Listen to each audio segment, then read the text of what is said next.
بقى يا حبايبي صينيتنا خرجت اهيت من الفرن.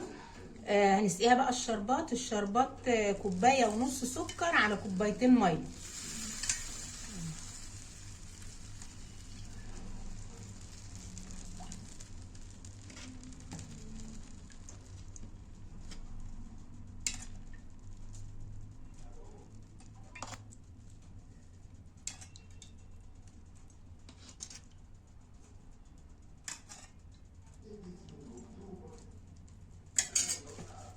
تاني يا حبايبي كده انا معايا بقى الكنافه هي كانت في الفريزر اهي، ده نص كيلو.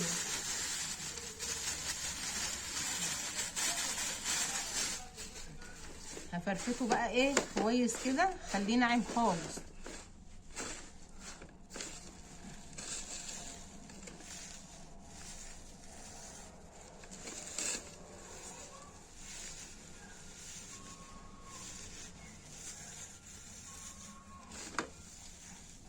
كده بقى يا بنات الكنافه بقت بالشكل ده،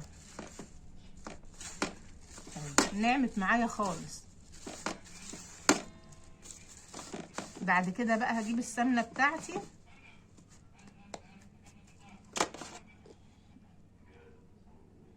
هضيف عليها كده دي حوالي نص كوبايه سمنه.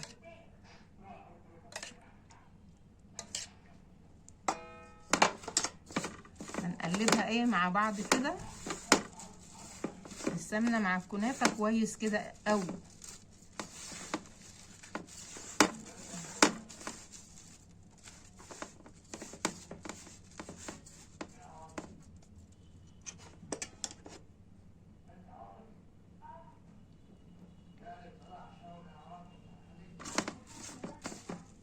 السمنه طبعا البلدي بتبقى جميله، بتدي طعم للكنافه جميله قوي.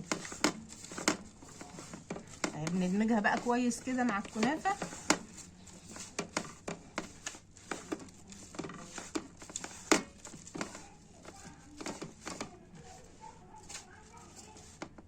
نعمل بقى الحشوه مع بعض. احنا هنحشيها حبايبي بالمانجا.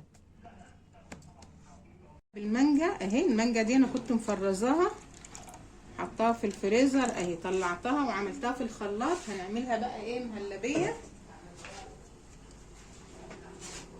ونحشي بيها الكنافه. كده بقى هنضيف السكر التحليه اللي بتحبيها حطيها. انا حطيت حوالي كوبايه سكر. خلاص حطيت السكر مع المانجا اهو. هجيب بقى معلقتين من النشا،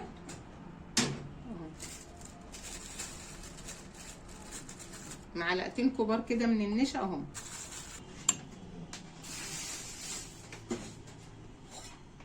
هدوبهم بقى في شويه ميه بره على البارد كده.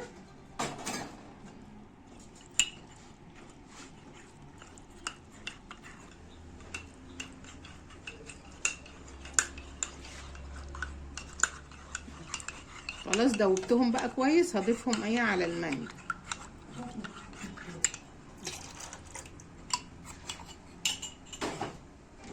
هقلب بقى كده على طول اهي، طول ما هي على النار هقلبها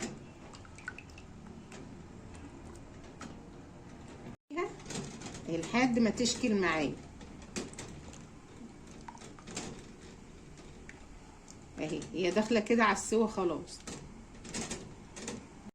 كده. خلاص بقى اهي المانجا استوت معايا اهيت خلاص. هطفي عليها بقى ونبدا ايه نعمل الصينيه مع بعض.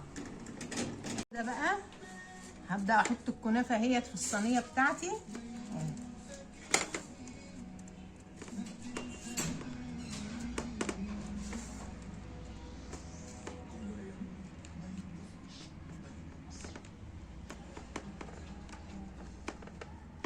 هبدأ بقى ايه اضغط عليها كويس كده اهو.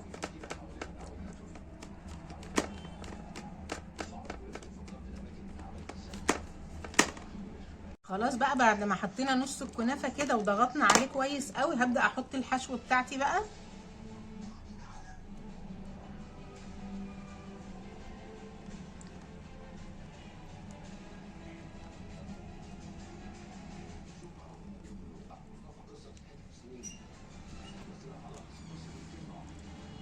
بقى احنا حطينا الحشوه بتاعتنا اهي يا حبايبي، المانجا مهلبيه المانجا. هحط بقى ايه نص الكنافه التاني